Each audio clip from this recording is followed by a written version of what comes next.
morning. My name is Nimisha Zainudin. I am from Group 1. Will present our group's topic, which is the impact of online and video gaming to university students. So what does gaming mean? Gaming refers to playing electronic games, whether through consoles, through mobile phones, through computers, or another medium altogether. In these modern days, the technological advancement has contributed in many forms of self-entertainment, such as social media, online shows, and also virtual games. The graphics and effects of the virtual games is always enhanced to improve the user's experiences. Although some people raise that it will lead to laziness, to be unmotivated, to aggression when a person is addicted to gaming. But on the other side, some of the other group would stand that gaming does give benefits to them. Thus, we aim to know what are the real impact of gaming habit in daily lives of the students and also their academic performances. So the objectives of this study are, the first one is to investigate the impact of gaming habits in student lives, and the next one is to analyze the acceptance of students to gamers. The scope of our study targeted on college students. A sample of 114 student respondents have participated in taking our online survey.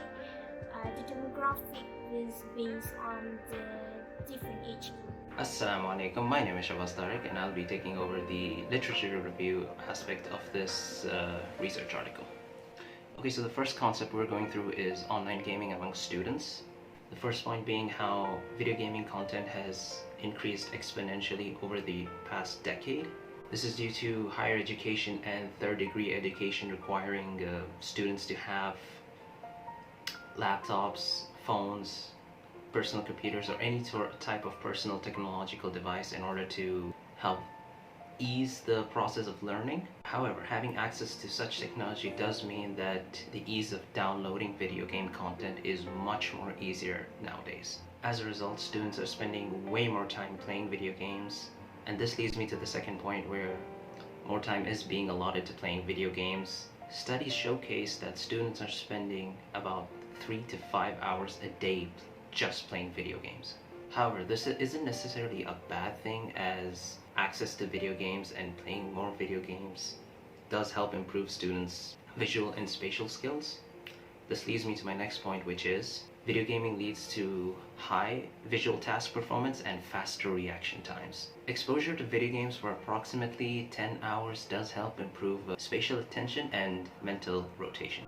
Lastly, video games do help improve reading and spelling skills of a student. Moving on to the next category, which is addiction towards video gaming. The first point being here that video game addiction can lead to low self-esteem, poor time management skills, and low academic performance. This has led to an increase in distraction levels among students in school. The next point here is that video gaming negatively impacts the students' real-world communication and cooperative abilities. This results in ineffective face-to-face communication amongst their parents, their friends, their teachers. This also means that students struggle to participate in group activities or in group projects where they need to contribute to the overall teamwork effort. Lastly, prolonged exposure to video gaming could result in increased levels of anxiety, aggression, and depression. This could be a result of the gore content and the story element factor that does take place within the video game world, which helps the students get immersed into the virtual environment. However, if we look at online gaming in a positive perspective, especially when it comes to communication, academics, creativity, we see that with regards to communication, multiplayer online games does boost a student's overall confidence level, and this could be due to the fact that they have to communicate in the heat of the moment while exchanging notes amongst each other in order to implement an effective strategy. Students have also highlighted that they do engage in thought-provoking real-world conversations that relate to stuff like politics, culture, religion, art, all sorts of various topics. Lastly, it also has an international element implemented within the overall conversation, as students are now more exposed to international cultures and traditions due to the whole global effect of video gaming. With regards to academics, we see that online gaming and the overall academic performance of the students don't necessarily correlate with each other. This is due to the students' inability to respect their priorities and inability to develop proper time management skills. This can be a sigh of relief for many students as they can experience the best of both worlds. Now, lastly, with regards to the creative element that video gaming entails, we see that online gaming, or gaming in general, ignites creativity amongst the students, leading them to develop their own video games. This results in students developing their own characters, their own worlds, their own stories, their own myths. Despite the small chance of success, this can be productive as it provides useful information and insight towards the inner workings of the industry, should they want to break it into the industry. The last concept here is the public's perception and the overall acceptance towards student gamers. We see that concerns from parents and professionals of academic institutions having increased concerns about the overall exposure of video games to kids and students. With regards to college kids, given the overall stress-inducing responsibilities that most of these college students have to bear, many of them use video gaming as a coping mechanism. Bottom line is that video gaming can have positive, advantageous effects and negative consequences. That's it from me. Thank you. Thank you for passing the explanation to me. My name is Nabila binti Ishaq, and now we will talk about the research methodology and two of the data collected from our questionnaire. We collected the data by using Google Forms that were distributed by using WhatsApp to students' acquaintances that we know, and we successfully collected 114 respondents' data, which exceeded the required amount, which was 100 respondents, and we were so grateful about it. The first question that we asked is regarding the age group of the respondents. We found out that 95% of our respondents comes from 21 to 25 years old age group, followed by 4% that comes from 26 to 35 years old age group, and the least one is 1% who comes from 36 and above age group. The second question that we asked is about how many hours do the respondents spend in their daily lives in order to play games. We found out that 54% of our respondents played 3 to 4 hours of game, followed by 24% who played 1 to 2 hours of game, and the least one is 22% who spend none of their time in their daily lives in order to play game. This second question results prove that more and more students are becoming habitual gamers, and it also can be said that this gaming habit is similar like people who own social media, who scroll through their social media every day as a form of self-entertainment. Next, I'll pass the explanation to my friend. Thank you. Assalamualaikum warahmatullahi wabarakatuh. My name is Muhammad Adi bin Hamid Kamal and I'm from Group 1. I am going to present about the remaining questions of our survey. The second question asked to the respondents is whether they agree that excessive gaming can be detrimental to one's studies, discipline, and relationships. 55.3% of the respondents are strongly agree with that statement, that excessive gaming can have a damaging effect to one's life. For the next question, the respondents were asked on what do they think the type of skills that can be developed through gaming.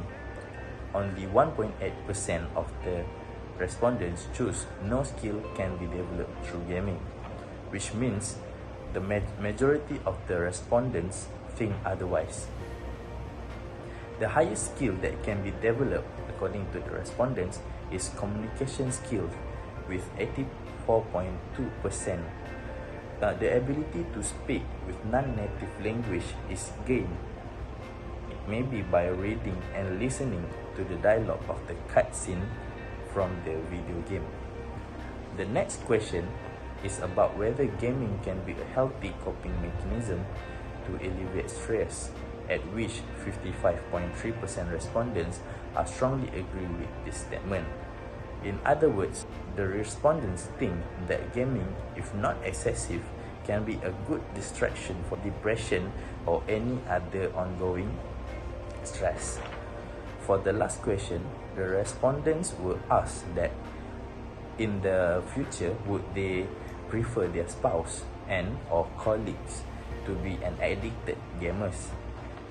73% of respondents are okay with having gamers as their partners or colleagues, but on one condition, that they can manage their time well. 20% of the respondent is on the other side of the opinion. They want their partner to focus on what really matters in their life. The decision of these respondents could be due to their bad experience with such partners. Perhaps they have a partner that failed to manage their times. That is all from me for now. Thank you very much. Now, moving on the conclusion made based on the analyzed data. The first one is the findings reveal that gaming is a form of habit that is increasingly embedded in students' daily life. There were several skills that can be indirectly developed to gamers, such as communication, cognitive, and motor skills. Gaming is a habit that should be controlled because if it's too excessive, it can be detrimental to students' academic performance and relationships. The second one is the finding of this study suggests that society has become more accepting with gamers. There were also a sense of awareness that gaming is a habitual activity that can be part of someone's life as long as there is sense of accountability for gamers towards their real life responsibilities. Next, the recommendation based on the findings and conclusion of the study. The first one is academic institutions may conduct a talk on time management, for students can better manage their time while they still enjoy playing games. Effective time management will allow students to complete more in less time and also reduce stress. The second one is the society shouldn't put gaming under a bad light and start treating it as another hobby. Gaming may have a negative impact if utilized wrongly, but it also can be beneficial to students. And lastly is academic institutions should conduct a gaming competition that would excite the students to participate more in extracurricular activities, as taking part in extracurricular activities will boost student success and their motivation. That brings us to the end of our presentation. Thank you.